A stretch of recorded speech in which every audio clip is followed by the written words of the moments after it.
Welcome to A Procurement Podcast, the Reform Rundown, with your hosts Chris Robinson and Fleur Summers. Over the course of this series, Fleur and I will be discussing some of the main themes and concepts surrounding the Procurement Act 2023 and what it will mean to the public sector ahead of launch. Fleur and I have a combined 40 years public sector procurement experience and will be using some of that experience to share our knowledge and insights around the Act itself. So let's get into today's topic. Hi and welcome to A Procurement Podcast, the Reform Rundown, episode 10. Who'd have thought that we'd have got to this milestone, Fleur? I know, I can't believe it. It really is a special milestone, our 10th episode from something that started out as just an idea at the start of the year. It's been an amazing journey, and that we've been on these podcasts, and one that we've both absolutely loved. Yeah, 100%. I kind of feel like we need some sort of celebratory cake with 10. yeah, exactly. Yeah, with 10 candles all lit and ready to blow out in celebration of this achievement. And I actually think that it's only fair that we take the opportunity to thank all our guest speakers, our listeners, those that interact with us on a regular basis via messages. And there's also another individual actually who will remain nameless, but she knows who she is, doesn't she, Fleur? And she gave us the idea in the first place, and back in January. Ran with it. Yes, yeah. I mean, really, as I say, she knows who she is, and a special thank you to her in particular.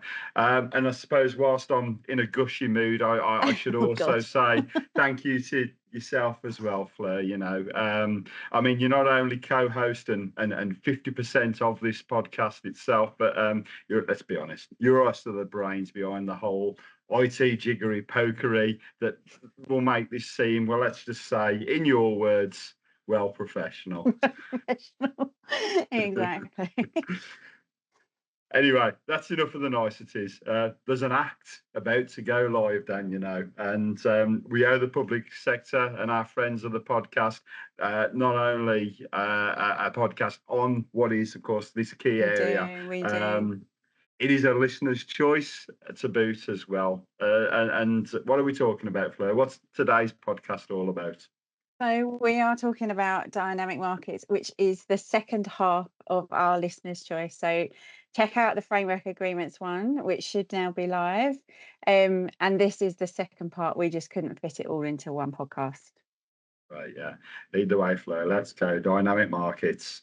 Okay, so dynamic markets. So in place to encourage innovation, drive efficiencies, a tool to hopefully allow a sector to get greater value for public provisions. So let's kick off with a definition. Do you want to do this, Chris? Do you want to attempt it? Yeah, I'll attempt it. Let's hopefully I'll give it some justice as well. But me and you, as we did with the frameworks one, we had a look at the guidance notes, didn't we? Yeah. And the amount of detail for the dynamics market is exactly the same as it was for the framework. And it was a lot of coffee, wasn't it? It took for us to actually review this. Both of these two together, definitely. Yeah, definitely. Yeah. So dynamic markets under the Procurement Act 2023 is defined as a list of qualified suppliers who are eligible to participate in future procurements. Now, the guidance notes around this talk about suppliers who have met the conditions for membership, and we'll talk about that a lot in today's recording itself. But, the conditions of membership of the dynamic market itself, and now that itself could be the evaluation criteria, the prerequisites that all form part of the DM. That's it in essence, isn't it? The actual the definition of what a dynamic market actually is. Exactly. So our understanding, and quite similar to what it replaces, but a dynamic market can be split into separate categories referred to as parts in the Act, with suppliers only eligible to participate in those parts or categories in which they have qualified, which makes sense. You have to qualify to be part of that certain category. So the dynamic market must remain open to new suppliers to join at any time. That's one of the whole benefits of a dynamic market.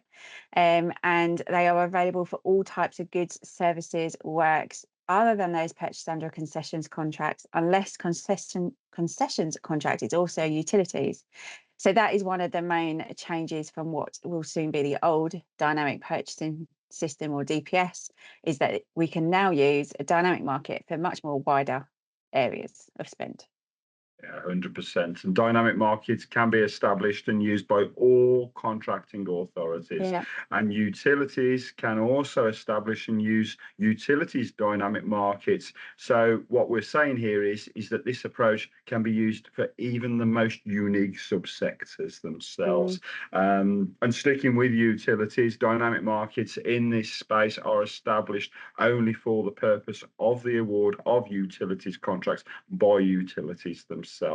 So, of course, a public authority, for example, could not set up a utilities dynamic market for its own use if the goods and services or works to be provided under the dynamic market were not wholly or mainly for the purpose of utility activity. And again, more common sense, and I think the sector at large would get on board with that approach. Absolutely, I would say. Yeah, but I guess it can get confusing in time. So aside from only being available for the award of utilities contracts and allowing for the award of a concessions contracts that are utilities contracts, where Mhm. utilities dynamic markets differ most significantly from, shall we say, where we see anywhere else in the sector, aka a standard dynamic market, is where they have been established under Section 40, which is qualifying utilities dynamic market, which then means no duty to publish a tender notice by way of a qualifying utilities dynamic market notice. Is that Okay. right? And That's a that was lot. me thinking it was all plain sailing. So, yeah, quite a bit of info for the sector to digest in Yeah. that regard for sure. And that was just an introduction to dynamic markets. Right. We've got to get into what has actually changed here, haven't we? Yeah. And come on, convince me. It's not too much, right? So, as we've already briefly touched on, the Act replaces dynamic purchasing systems and qualification systems with a new single commercial tool, which will now be known as a dynamic market. So, the features of a dynamic market are similar to that of a current dynamic purchasing system and qualification systems, but have been developed better to suit the needs of the contracting authority and utilities, as well as adding clarity. Let's just go back a step then. So you said commercial tool, right? This will include quality parameters as well. Yes. Yes. So the scope of what could be purchased under a dynamic purchasing system under the previous legislation has now been expanded beyond commonly used purchases generally available on the market, so that the contracting authority could choose to undertake a procurement through a dynamic market. This is fantastic. This is great news, and I can't wait to see what the sector come up with in terms Mm, of weird and wonderful acquisitions for use of this route, this method over the coming months and years. I think it will be interesting when you start seeing them like what they actually use it for, building confidence and sharing best practice, and you start seeing more and more and more of it coming out. Definitely, for sure. And of course, as we know, and me and you, and the number of years of direct public sector procurement experience that we have, what the sector does best is collaborate, share ideas, Yeah, grow, and exactly. develop. And as a mechanism, this is a perfect opportunity in which to do it via a dynamic market. Exactly. But this is where we could go in to get a bit more heavier information. So, key points and policy intent. Yeah, and that might be an ideal opportunity to perhaps maybe hit pause, go make a drink, whatever your tipple is, get prepared, and then when you're ready and good to go, hit play. It's not that bad, I don't think. Okay, for the second time, then convince us, Fleur. I'll try. So, Section 34, which my notes inform me, is competitive award by reference to dynamic markets, which allows contracting authorities to award a contract under an appropriate dynamic market, provided the competitive flexible procedure is used. This means that neither the open procedure nor direct award can be used to award a contract under a dynamic market, although in the case of a direct award, there is restriction on awarding a contract to a supplier that is on a dynamic market. The contract just isn't awarded by reference to the market.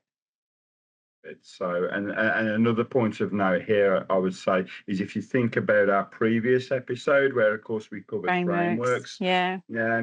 until a framework award, admittance to a dynamic market does not amount to the award of a public contract itself. And that's Now, the same as what it is now, like with a yeah, DPS. exactly. So we've got a little bit of familiarity Mm. there for the sector, and a degree of comfort, I would say, in relation to that.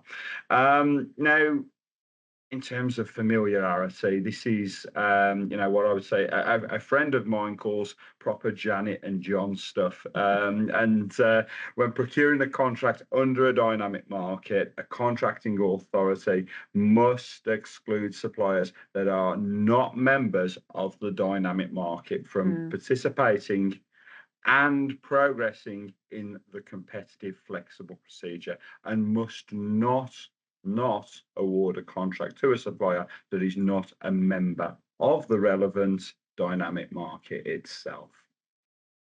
So if we think about it from a participation perspective, if a supplier has submitted a request to take part or tender in respect of a procurement under a dynamic market, but it is not a member of a relevant market, they can submit an application for membership of that market. Yeah, and this all starts to sound very exclusive, doesn't It does, it? doesn't it? But I guess the contracting authority must, however, consider this application before excluding the supplier or disregarding the request or tender on the basis that the supplier is not a member of the dynamic market. So this allows suppliers who are not on the dynamic market at the time a tender notice for procurement is published to still participate in that procurement if they are successful in their application for a membership of the dynamic market. Yeah, and that's Which massive, isn't it? It is, yeah. And that's their Um, whole ethos of them, isn't it? To yeah. allow anyone to join at any point. Yeah, of course. Yeah. And what an opportunity for the sector to maximise engagement with suppliers instead of, having to wait X amount of years. Brilliant when considering engaging with marketplaces that have a steady flow of new entrants and emerging technologies. I think the narrative already, states that dynamic markets can be used for anything and everything. But, in those type of scenarios, ideal. I'm thinking about technological supplies in particular, where it's fast moving goods and services, and as I've already mentioned there, a steady flow of new entrants and for that particular marketplace itself.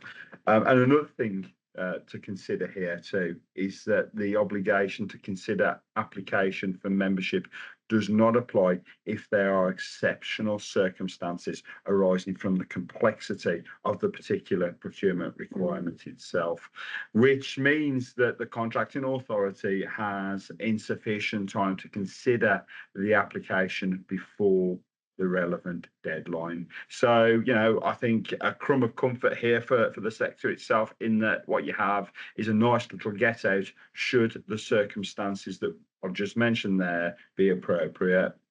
Okay, that's enough for memberships, exclusive clubs, and secret handshakes. Or is it, Fleur? Not quite. Let's Great. take a quick look at the guidance notes and what they inform us on the establishment and membership of a dynamic market. So conditions for a membership of a dynamic market are similar to those used in the award of a public contract. Like conditions of participation within Section 22 of the Act, conditions for membership must be a proportionate way of assessing a supplier's legal and financial capacity or technical ability to perform contracts.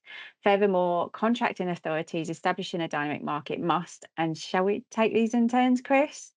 So It's just probably, covering those next few areas.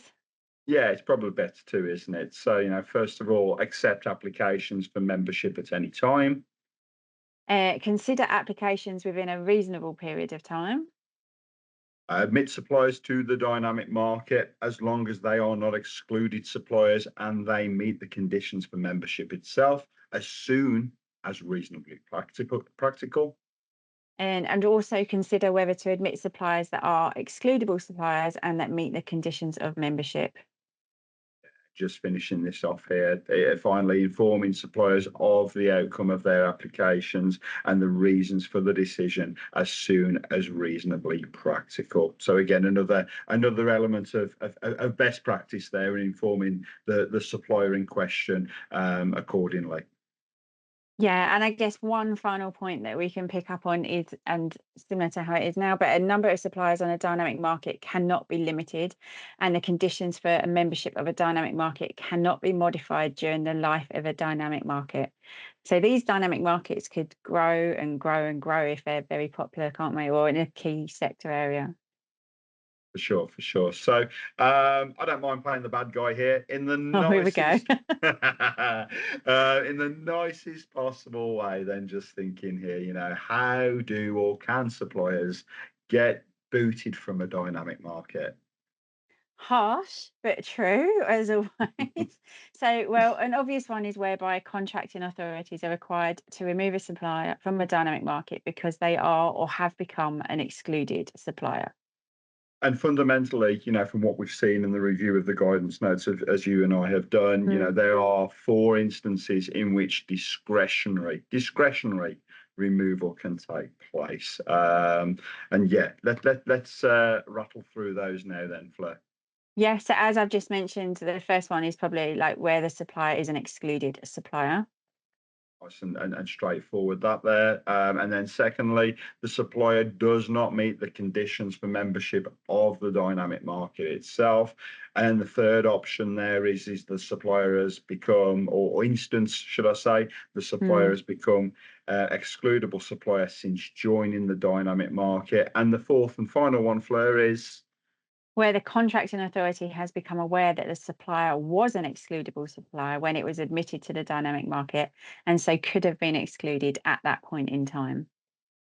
So, despite this, there is and should be an opportunity to return. And to that very point, the supplier can reapply for membership of a dynamic market, which is similar to DPS. They can reapply if they want to, if it can demonstrate that it now satisfies the conditions of for membership or is no longer in the category of an excluded or excludable supplier.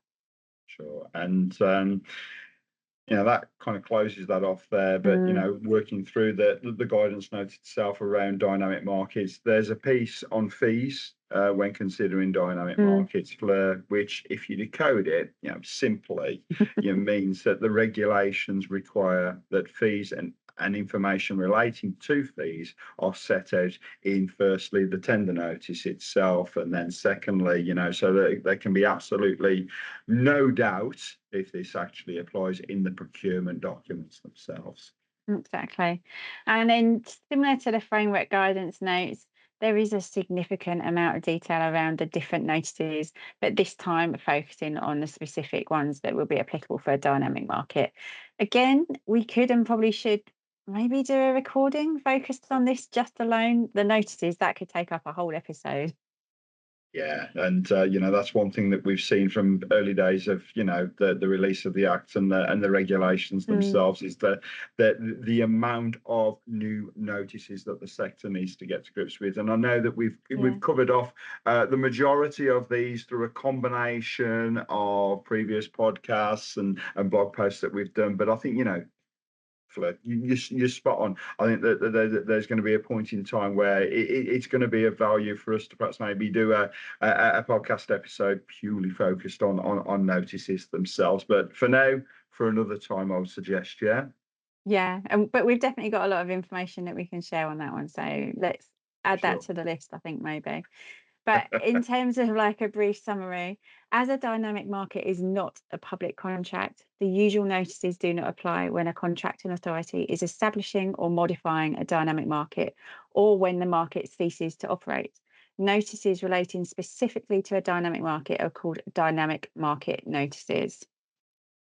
They certainly are. And the other type of notices we have connected to this procurement route are as follows. And actually, the clues in the title of They at least are. 3 of the 4, in terms of what they are and what they are intended to be used for. And you have your dynamic intention notice, then you have your dynamic market establishment notice, and then you have your dynamic modification notice. And then the last one, you probably have to put your teeth in for, or I certainly do, is the dynamic market cessation, which is a Said notice it. that must. Yeah, I did. First time as well. Yeah, which is a notice that must be published as soon as reasonably practical. We hear that a lot, don't we? Reasonably Reasonably practical. practical. In the instance whereby the dynamic market ceases to operate. Okay. Okay, so let's wrap up in terms of notices for the award of contracts under dynamic markets. Mhm. So a tender notice is required to advertise a procurement under a dynamic market and details which dynamic market is being utilised. Sure. And contracting authorities are not required to observe a mandatory standstill period when awarding a contract under a dynamic market, but may choose to apply voluntary standstill. So it's there again, Fleur. Time for you to get Best really excited. practice. A little bit of best practice there for you as well. So, yeah, I think that kind of wraps that up quite nicely, doesn't it? Didn't you think? It does. So I think if you take the Framework Agreement podcast and this one together, that is a lot of information in terms of how framework agreements, dynamic markets are going to be set up, be run, be managed, all those type of things once the new Procurement Act goes live. But it's going to be an interesting time, isn't it, to see how these also get utilised going forwards.